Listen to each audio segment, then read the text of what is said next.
Assalamualaikum and hello to everyone. We meet once again in MHPU 1044 Research Data Analysis. In today's session, we are going to explore organizing sources of qualitative research. So, this session will guide you through the foundational aspects of qualitative research, including research philosophy, paradigms, methodologies, and practical steps to begin your own qualitative study. So, by the end of this presentation, I hope all of you able to, number one, understand research philosophy and paradigms in qualitative research. Number two, learn how to create effective research questions. Third, differentiate between methodologies used in qualitative studies. So I hope these outcomes will equip you with the tools to design and organize your own qualitative research projects. Now, let me move to number one. What is your philosophy? So as a researcher, in order for us to conduct meaningful educational research, we begin by understanding our research philosophy. This is more than just choosing method. It is about your worldview as a researcher. So, in qualitative research, it actually rooted in philosophical assumptions that shape how we view the reality, knowledge, and the method that we use. Unlike quantitative research, which focuses on numbers, qualitative research actually explores meanings, experiences, and social context. So today, we are going to unpack these philosophical foundations. So basically, when we are discussing about research philosophy, actually it is the foundation of any study.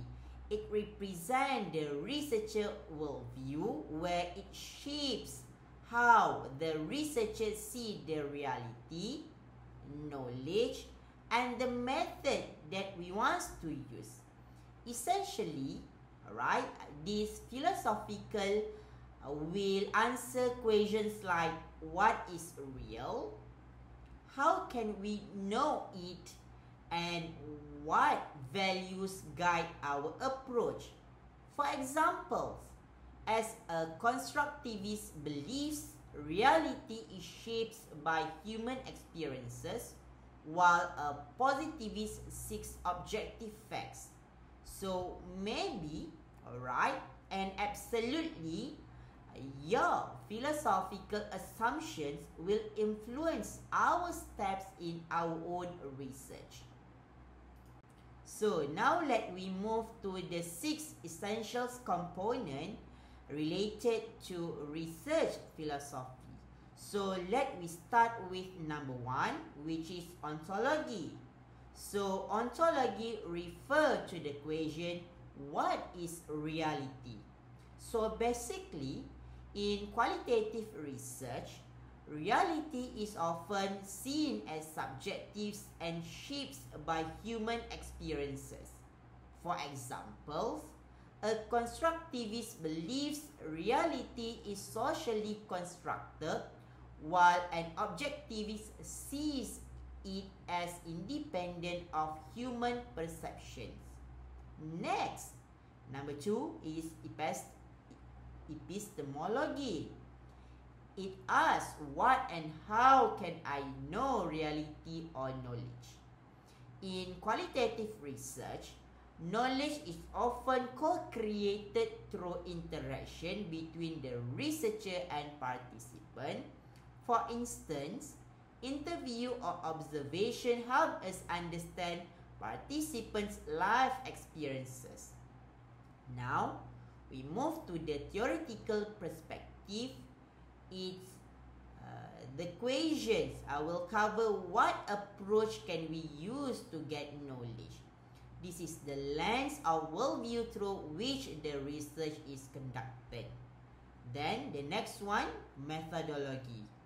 What are the procedure can we use to acquire the knowledge? So basically, right, everybody, qualitative methodologies include ethnography, case study, and grounded theory, each aligned with specific philosophical assumptions like ethnographics focus on cultural interpretations. And the last one is method. And method are the actual tools, okay, that we use in our research, such as interview, observations, or document analysis. For example, phenomenology uses long interview to explore the essence of an experience, while case study rely on multiple data sources. So, as previously mentioned, ontology can be defined as the question of what is reality. It explores whether we perceive reality as objectivism, constructivism, or subjectivism. Next, epistemology examines what and how can I know reality or knowledge. It can consider whether we seek knowledge through positivism or interpretism. Finally, methodology and method, where it are essential components of the scientific processes. These encompass the techniques and strategies employed to conduct research and gather data. In the previous slide, I already mentioned about ontology, how the researcher look at the reality. Is it through objectivism, constructivism, or subjectivism, and what are they? Okay, alright, so as a researcher, if you believe the reality exists independently based on human thought and perceptions, that means your ontology reflects the objectivism, where the reality is objective and independent of the observer, where the knowledge is gained by discovering existing truth through reason and evidence. And basically, if you are objectivism, you are actually conducting a quantitative research. Compared to the next one, constructivism, where the researcher assumes individuals construct knowledge through experiences and interaction, where the reality is constructed by individual or groups and the knowledge is co-created through interaction and interpretations. And if you are constructivism, that means you are going to conduct a qualitative research. Same goes to the subjectivism, where the researcher believes that knowledge and meanings are entirely based on personal experiences, and the reality is subjective and personal. Meanwhile, the knowledge is based on personal perceptions and experiences. So, for the objectivisms, that means you look at the reality based on the quantitative aspect. Meanwhile, for the constructivism and subjectivism, that means you look at the reality through the qualitative perspectives. Alright, now how about the epistemology? What and how can I know reality or the knowledge? So basically, we can seek the knowledge from the aspects of positivism or interpretism. So if you seek the knowledge through positivism, that means, alright, the researcher assumes that reality can be measured objectively, where it will use quantifiable observation to test the hypothesis, where the reality is external, fixed and measurable, and the knowledge that we obtain through the research comes from the empirical observations and maybe the experimentations. And if you seek the knowledge from interpretisms, that means the researcher emphasize on the understandings, the meaning of human experiences in a social context, where you think, alright, the reality is socially constructed and context dependent, and the knowledge is interpreted and understood through the lens of the participants. Now, let me look at together the differences between quantitative research and qualitative research. So, as mentioned just now, if you employ quantitative research, that means you look at the reality from objectivism. And the epistemology, you will seek the knowledge through positivism, and you will employ deductive methodology, and the method that you will use should focus on the quantitative aspect. But if you conduct the research in qualitative, that means, right, maybe you look at the reality through constructivism or subjectivism, followed by the epistemology on how you will understand the reality. You will use interpretism, and the methodology that you will employ should be inductive, and the method that you will choose should be qualitative. And this how, alright, we look at the philosophical research. So before we start to choose the method and the methodology, you must start with the ontology and the epistemology. Alright, so in this slide, we are going to focus on the qualitative aspect by focusing on constructivism and interpretism. So when we discuss about these two terms, alright, the first paradigm that we want to know about the truth.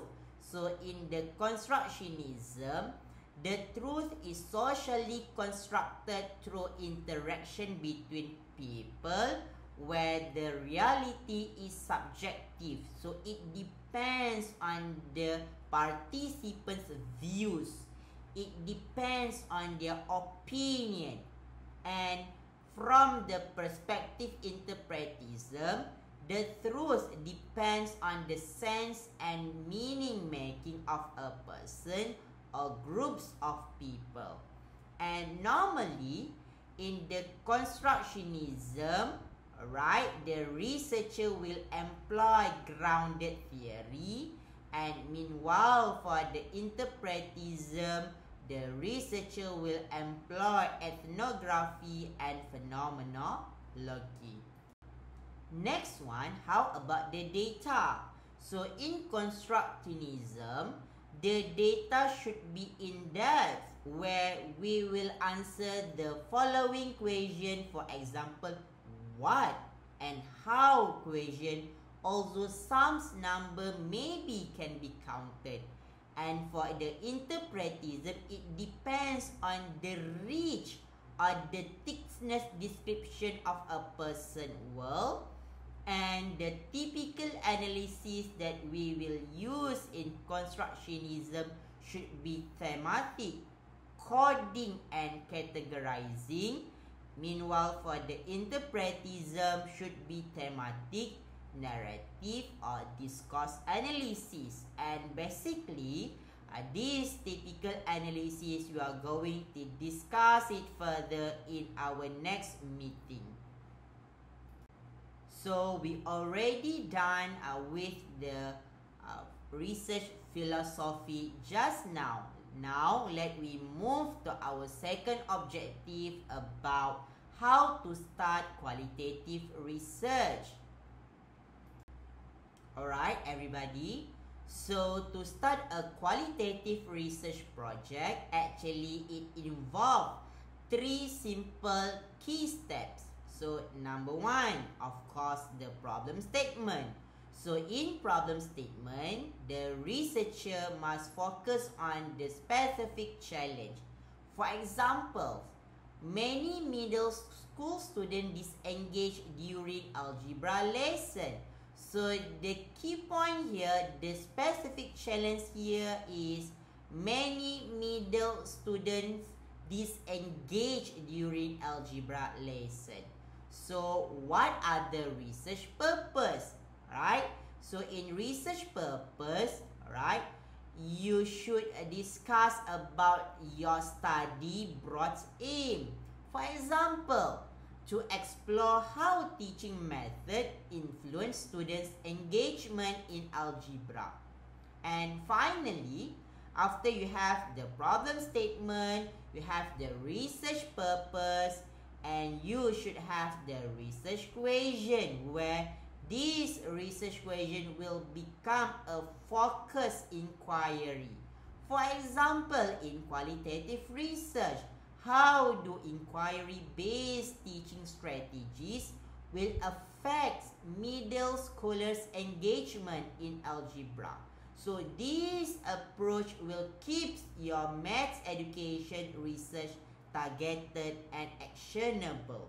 So I hope, alright, you able to understand the simple 3 key steps to start the qualitative research. Basically, right, everybody, in qualitative research, normally, right, the researcher will employ the keywords such as what, how, and why. For example, right, in mathematics education, the research about first year university students self-regulated learning during the COVID-19 pandemic, a qualitative longitudinal study.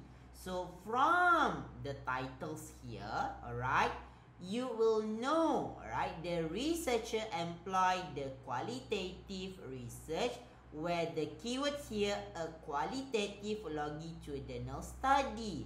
And this research will answer the next following research question, which is how. So the researcher used the keyword how. Do students regulate their learning, and specifically their choice of resources and peer learning in university mathematics classes that are fully taught online as offered during the COVID-19 pandemic? So from the keyword how, the researcher will get a lot of answer, and finally the researcher can find what are the mean how do students regulate their learning, and specifically their choice of resources. The next example, in physics education. So the research, what do they know? Investigating students' ability to analyze experimental data in secondary physics education. So the researcher used how and what to answer the research questions. Number 1, how do 15-year-old students are completing compulsory science education and entering a pre-academic science-based exam programs analyze experimental data? And the second one, what is the quality of that analysis? And the last example in TVET's education in research entitled Employability of Accounting TVET Graduates, a case of one polytechnic college in Zimbabwe. So from the research title, we already know it is a qualitative research where it used a case. So it is a case study. And the research question focusing on what specific challenges do accounting TVET graduates encounter when transitioning into the job market. And the second one, what factors contributes to the difficulty experienced by accounting TVET graduates in securing employment aligned with their fields of study. So from first example until the last examples here, you can look at the normal keyword that will be used should be what, how, and why. So please ensure that when you write the research questions, you use the terms in front of the sentences. Now, in order to test your understanding, I want you to complete one simple individual task where number one, I want you to search for 3 research articles that are relevant to your field of study from Google Scholar, Scopus, Webs of Science, or ResearchGate. You must ensure that the article employs the qualitative research. So from the article, I want you to write down the important detail as shown in the table. Alright, number one, the article title. The second one, the research problem. So I want you identify what are the problem from the research. Number two, research questions. And the last one, methodology. And I hope you're able to complete the task in a table, and you may submit the document as words or PDF. And please submit to me by 28th of March 2025. For example, in order to help you complete the individual task, alright, so the article title, Integrating Digital Technology in Mathematics Education, a Swedish Case by Wiberg et al. 2023. Please ensure you write the references in APA format. So the research problem, scholars consistently call for further evidence to understand the complexity of technological innovation and change to support improved teaching and learning. Meanwhile, for the research question, how do technical, social, and information aspect of teaching and learning respectively and together influence the introductions of new technology in mathematics education? And the method used in this research is case study. So I hope you're able to complete all the information based on the given examples. Alright, now let me move to our final learning objective about which methodology should be used in qualitative research. So, in order to conduct a qualitative research, selecting the right methodology depends on the researcher research goals. We have various types of qualitative methodologies, include ethnography, phenomenology, narrative, descriptive, grounded theory, action research and case study. Let we start with first methodology, which is narratives. So in narrative, the researcher want to explore the lives of an individual. Okay, the researcher want to understand. For example, okay, you want to understand about the lives of our ex-Prime Minister, which is Tun Dr. Mahathir Mohamad. So in order for you to understand about his lives, so you will interview Tun Dr. Mahathir Mohamad.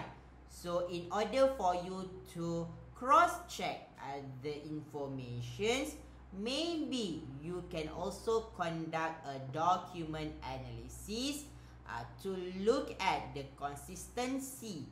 And in narrative method, normally you are going to focus on story, epiphanies, or historical content, and the outcomes from the research should be a detailed picture of an individual's lives.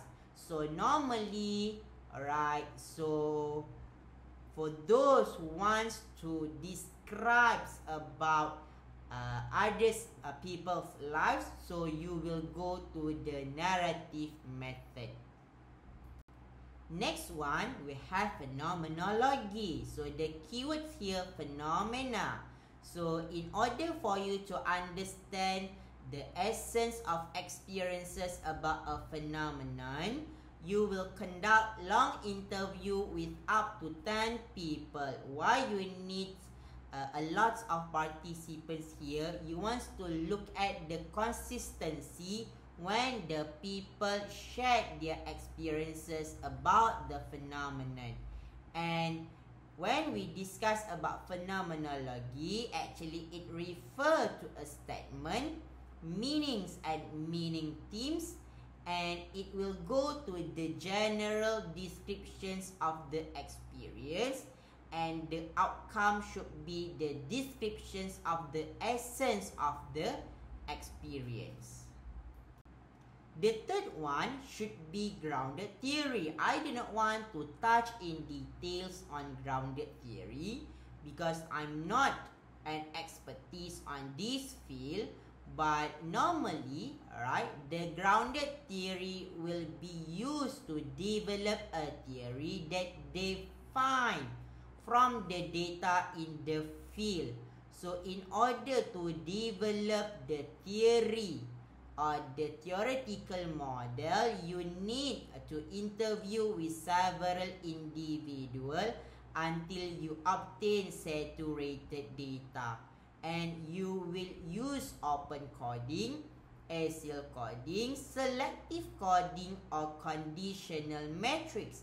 I do not want to discuss these types of coding too detailed, because after this, in our next meeting, we will discuss about the procedure, the samples, and the coding aspect.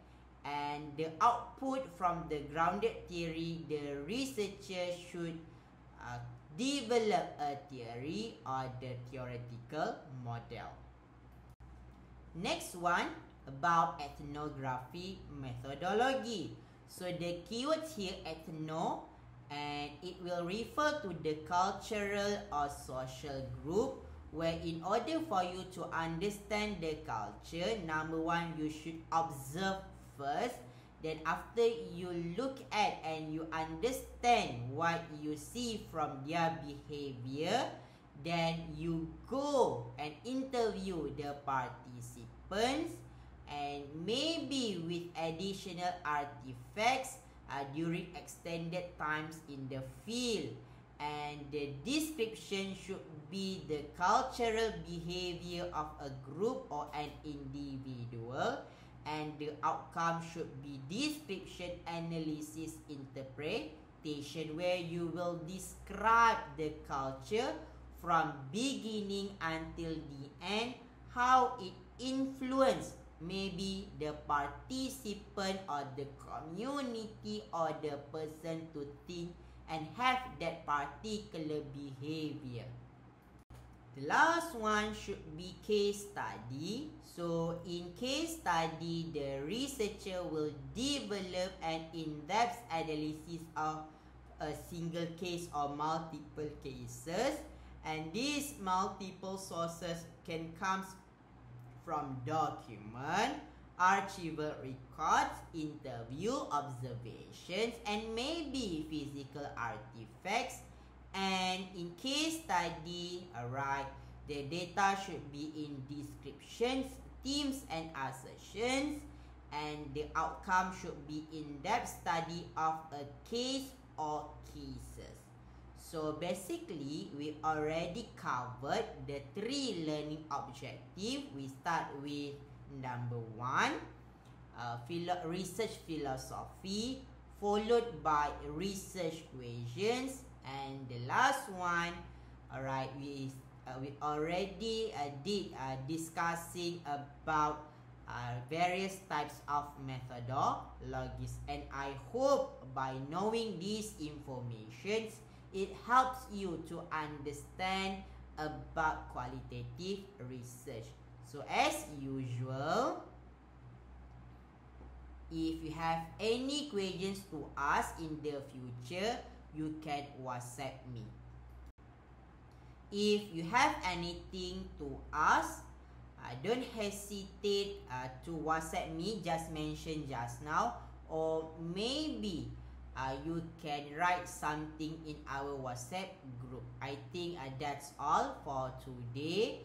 Thank you very much for your cooperation, and I hope this video recording will help you to understand about organizing the source of qualitative research. So thank you very much. Assalamualaikum warahmatullahi wabarakatuh, and we meet once again next week.